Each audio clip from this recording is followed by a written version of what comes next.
Hello friends, कैसे हैं आप सभी। स्वागत है आपका एक बार फिर से हमारे यूट्यूब चैनल ड्रीम आईएएस पे। तो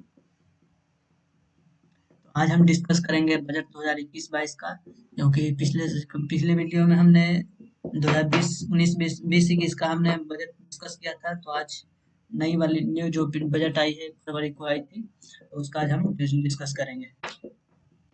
अगर आप पहले वाला वीडियो नहीं देखे हैं तो एक बार वीडियो देख लीजिए, जो ताकि नई वाले जो बजट आई है इसको समझने में आसानी हो।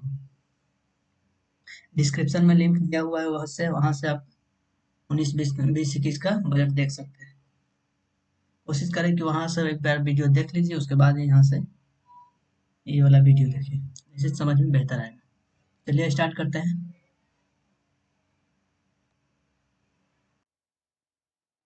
एक बार फिर से जो है ना, जैसे पिछला हम हिस्ट्री को देख लेते हैं। जैसे इस पिछले पिछले बजट में भी हम इसका बात किए थे, एक बार फिर से चर्चा कर लेते हैं।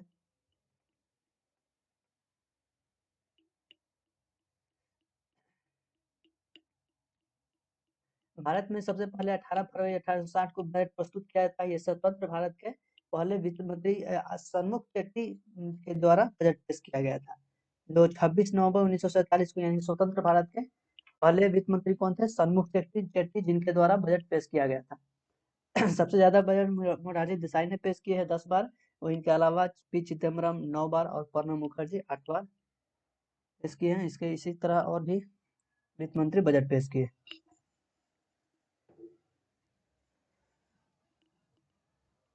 2020 बजट का मुख्य विचार था एस्पिरेशनल इंडिया, इकोनॉमिक डेवलपमेंट और केयरिंग सोसाइटी। विशेष रूप से इस तरह से 2020 की ये सब बातें हैं जो निर्मला सीतारमण ने वित्त मंत्री का अपने उस वक्त सबसे लंबा बजट भाषण भी पेश किए थे, वो 1 घंटा 49 मिनट का, जो अब तक का सबसे लंबा भाषण था 2020 वाला। 1860 में ये ब्रिटिश ब्रिटिश बजट पेश हुआ था चीफ विलियम ई गाल्डस्टोन के द्वारा, जिनके द्वारा सबसे पहले बजट पेश किया गया था। वही स्वतंत्र भारत की बात करें तो सबसे पहले सन्मुख चेट्टी के द्वारा पेश किया गया था। बजट पेश होने से पहले ये 5 महीने पहले ही ये शुरू हो जाता है। सितंबर में इसकी कार्यक्रम शुरू हो जाता है, यानी कि इसकी तैयारियां शुरू हो जाती है।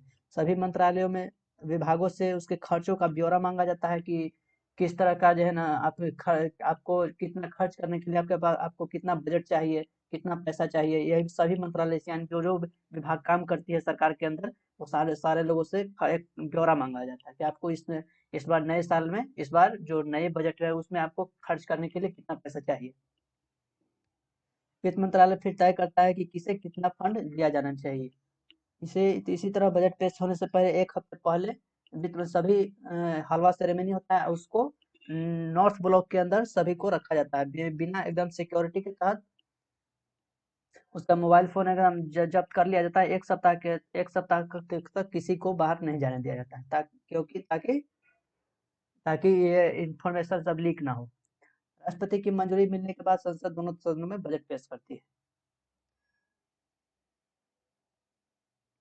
इस तरह से हलवा सेरेमनी होता है, ताकि जो भी अच्छी काम करने जा रहे हैं उसकी शुरुआत बेटर हो। ये पहली बार है जब बजट दस्तावेज कोई दस्तावेज में नहीं, बल्कि इस बार बजट पूरी तरह से पेपरलेस होगा, यानी कि कोई इसका डॉक्यूमेंट नहीं तैयार होगा, बल्कि एक डिजिटल रूप में होगा। ये 5वीं बार है जब रेल बजट और आम बजट को एक साथ पेश किया जाएगा।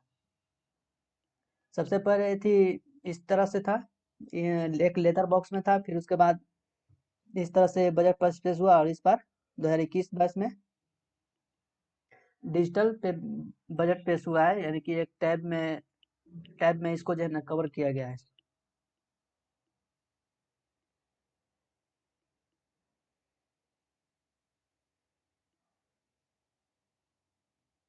यहीं पे यहाँ पे बताया गया है, पी चिदम्बरम 9 बार बजट पेश किए हैं, वहीं प्रणब मुखर्जी 8 बार।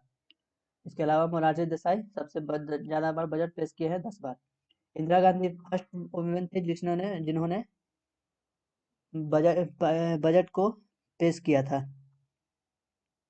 एक प्रधानमंत्री के रूप में बजट पेश किया। अनुच्छेद 112 में बताया गया है, अनुच्छेद 112, बजट शब्द का उल्लेख किसी भी संविधान में नहीं किया गया, बल्कि अनुच्छेद 119 में एनुअल फाइनेंशियल स्टेटमेंट का शब्द का उल्लेख किया गया, इसी को मूल रूप से बजट कहते हैं।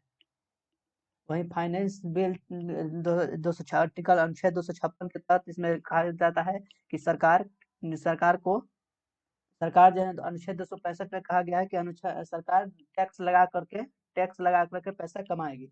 और उसी उसके अलावा 266 में बताया गया है कि अनुच्छेद 266 में बताया गया कि पैसा सरकार कहाँ कहाँ खर्च करेगी। इसके अलावा रेवेन्यू रिसिपिट्स की बात करें तो इसमें टैक्स रेसिपिट्स है और नॉन टैक्स रेसिपिट है, जिसको एक टैक्स लगाकर एक टैक्स लगाकर पैसा कमाती है सरकार, और एक बिना टैक्स लगाकर सरकार पैसा कमाती है। दूसरी ओर रेवेन्यू एक्सपेंडिचर है, जो कि इसमें बताया गया कि कितना सरकार कितना खर्च करती है और किस तरह से करती है। कैपिटल रिसिप्ट्स मतलब होता है कि कितना लगाना है, कहाँ पे लगाना है। कैपिटल रिसिप्ट्स में इसमें लोन लेकर पब्लिक को टैक्स देकर लोन देकर और फॉरेन गवर्नमेंट एंड आरबीआई के द्वारा टैक्स दिया जाता है। यहाँ पैसा लगाया जाता है। इसके अलावा एक्सपेंडिचर ऑन डेवलपमेंट यानी कि इंफ्रास्ट्रक्चर के ऊपर खर्चा किया जाता है। रेवेन्यू एक्सपेंडिचर मतलब एक्सपेंडिचर यहाँ पे बताया कि रोज का खर्चा जिसमें लोगों को सैलरी दिया जाता है, यानी कि जो भी गवर्नमेंट में जो काम करते हैं उनको इसमें खर्चा दिया जाती है, सैलरी दिया जाता है।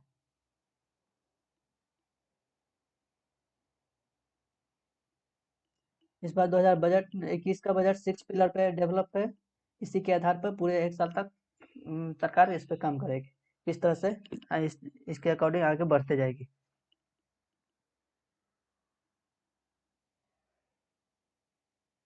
इसमें हेल्थ एंड वेल बींग की बात की गई है। फिजिकल एंड फाइनेंशियल कैपिटल और इंफ्रास्ट्रक्चर डेवलप के ऊपर कहा गया है। इनमें इंक्लूसिव डेवलपमेंट और एस्पिरेशनल इंडिया की बात किया गया है, जिसमें आत्मनिर्भर भारत के तहत काम किया जाएगा। इनोवेशन एंड R&D की बात की गई, इसमें minimum government and maximum governance की बात की गई है, जिसमें कुछ योजनाएं पेश किया जाएगा। वही आत्मनिर्भर भारत के तहत प्रधानमंत्री योजना लाया जाएगा, जो प्रधानमंत्री योजना एक मिनी बजट के रूप में पेश किया जाएगा। 3 से 4 मिनी बजट पेश किया जाएगा। वहीं कोविड-19 में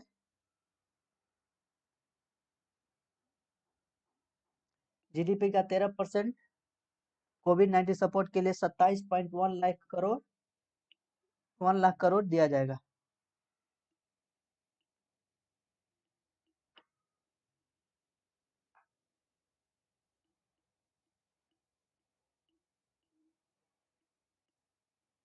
आत्मनिर्भर भारत योजना के तहत 64,180 करोड़ ये अगले 6 साल के लिए दिया जाएगा।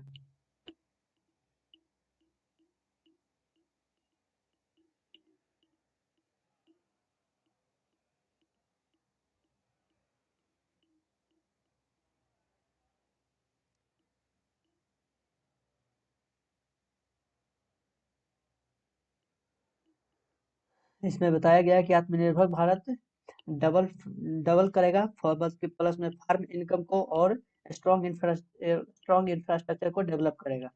इसके अलावा गुड गवर्नेंस और विमेंस गवर्नेंस दोनों इसमें होगा। वही फाइनेंशियल ईयर 2022 में बजट 6 पिलर पे डेवलप किया गया है। इसके अलावा जल जीवन मिशन में 2.87 लाख करोड़ दिया जाएगा। प्लस इसके अलावा अर्बन स्वच्छ भारत मिशन लाया जाएगा 2.0, यानी उसके तहत 1.42 लाख करोड़ दिया जाएगा। वही इसके ऊपर बात किया गया है, यानी कि 15 साल पुराने गाड़ी को जिसके पास जो भी व्यक्ति के पास 15 साल पुराने कमर्शियल गाड़ी है, व्हीकल्स है, उसको कहा गया कि आप उसमें जो खुद से उसको कबाड़ी में डाल दीजिए, इससे आपको सरकार के द्वारा बेनिफिट दिया जाएगा।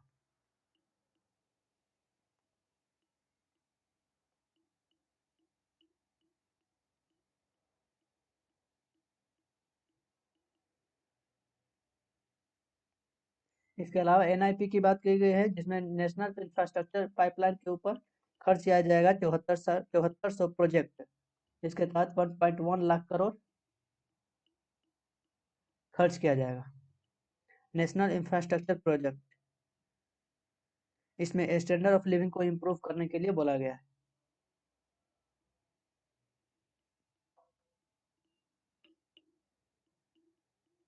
वहीं DFI डेवलपमेंट फाइनेंस इंस्टीट्यूट की बात की गई है, जिसके तहत DFI में मदद करेगा कुछ भी नया प्रोड्यूस करने के लिए करने को लेकर और डेवलप करने के ऊपर, जिसके तहत ग्रीन फील्ड इंफ्रास्ट्रक्चर को डेवलप करेगा, जिसमें कोई भी पुराना चीज नहीं होगा बल्कि एक नई तरह से उसे उत्पादन किया जाएगा।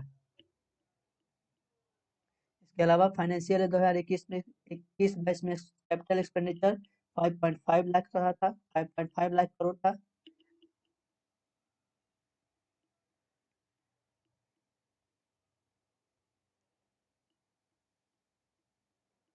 ये वही है DFI, यानी कि ग्रीन फील्ड इंफ्रास्ट्रक्चर के ऊपर काम किया जाएगा।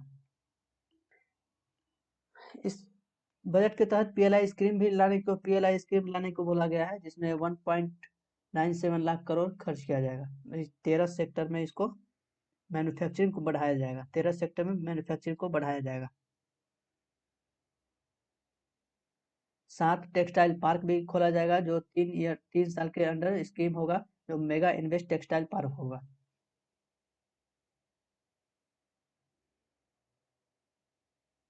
इसमें टेक्सटाइल पार्क की बात करें तो इंडियन एक्सपोर्टर्स और बांग्लादेश और वियतनाम के साथ कोलैबोरेट किया जाएगा।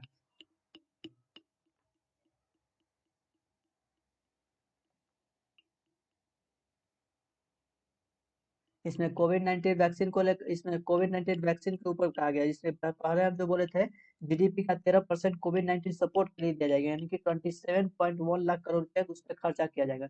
उसी के तहत 35,000 करोड़ उस पर वैक्सीन कोविड 19 वैक्सीन को लेकर बोला गया है। कोविड 19 वैक्सीन को लेकर 35,000 करोड़ रुपए इस पर खर्च किया जाएगा। इसमें प्राइवेट सेक्टर नहीं रहेगी, यानी कि पूरी तरह से गवर्नमेंट होगा। और 255 डोज प्रति डोज, यानी 255 रुपये का एक डोज दिया जाएगा, और हर हर आदमी को 2 डोज लगवाना है। लगभग से 68.6 करोड़ लोगों को ये डोज दिया जाएगा।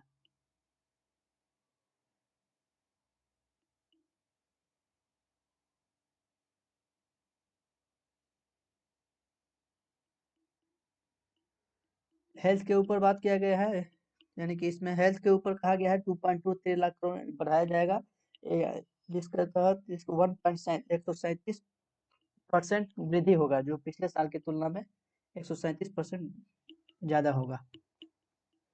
कुल मिलाकर हेल्थ के ऊपर इस बार ज्यादा खर्च किया गया है कोविड 19 को देखते हुए। इसके अलावा भारतमाला प्रोजेक्ट लाया जाएगा, जिसके तहत 13,000 किलोमीटर रोड प्रायद्वीपीय भारत में बनाया जाएगा, यानी कि दक्षिण भारत में 13,000 किलोमीटर तक रोड को डेवलप किया जाएगा। वहीं गोवा को गोवा का 60वां एनिवर्सरी को देखते हुए उसे 300 करोड़ रुपए दिया गया है।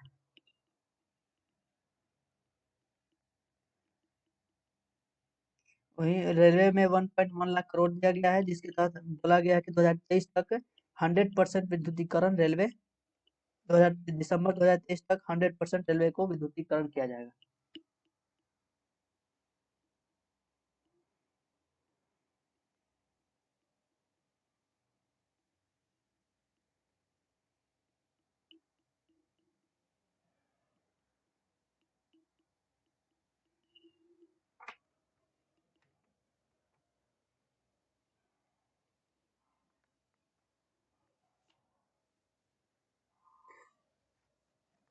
इसके अलावा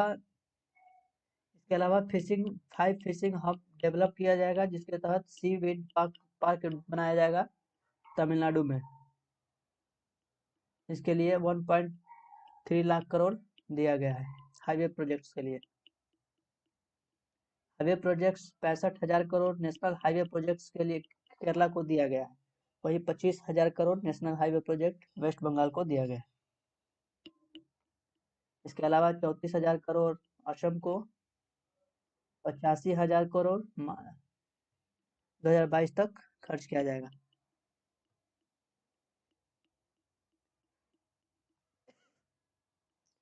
1000 किलोमीटर तक नेशनल हाईवे कॉरिडोर भी बनाने के लिए बोला गया है। एफडीआई की बात करें तो 49% से 74% की इसको किया गया है। इससे इंफ्रास्ट्रक्चर डेवलप होगा, प्लस में यहाँ के भारत के लोगों को रोजगार मिलेगा, प्लस गवर्नमेंट को टैक्स दिया जाएगा, टैक्स मिलेगा इससे।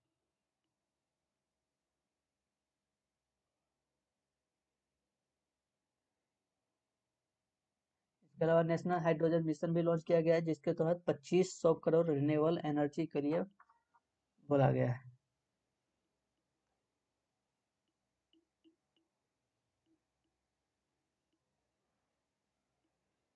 वही अभी बताए, सी वीड पार्क डेवलप होगा तमिलनाडु में।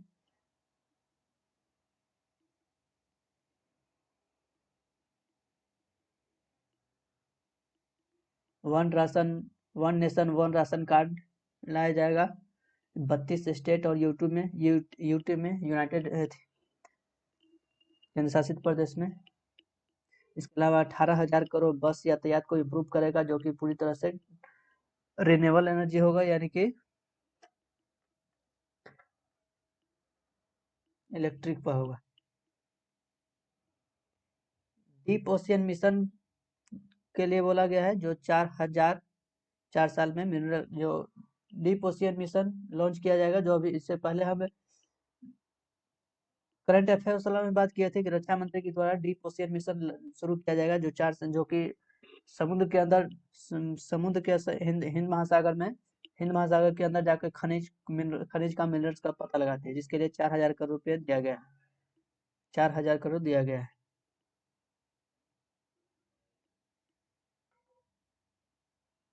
ये रक्षा मंत्री के द्वारा शुरू किया गया है। इसके अलावा फिजिकल डिफिसिट की बात करें तो वित्तीय घाटा 2020-21 में 9.5% था, वही 21-22 में जीडीपी का 6.8% रहने का उम्मीद है। 21-22 में फिजिकल डिफिसिट 20-21 में 9.5% था जीडीपी का, वही 21-22 में 6.8% जीडीपी का रहने का उम्मीद है।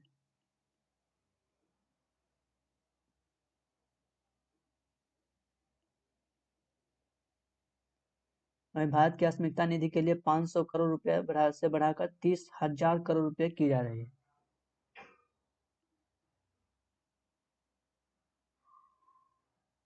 सौ नए सैनिक स्कूल के लिए सेटअप किया जाएगा, जो कि पीवीटी स्कूल होगा एनजीओ के थ्रू। फाइनेंस वित्त मंत्री के द्वारा बताया गया है। वित्त मंत्री के द्वारा बताया गया है कि 2 इंफ्रास्ट्रक्चर और हेल्थ केयर के ऊपर बड़ा खर्च किया जाएगा।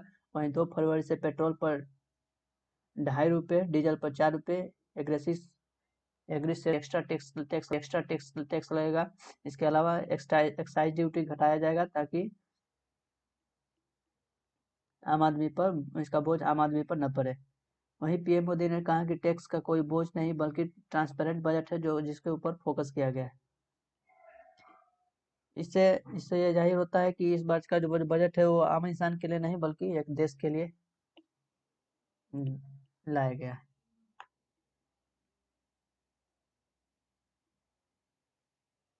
इससे कस्टम ड्यूटी में कटौती होगा, सोना और चांदी सस्ता होगा।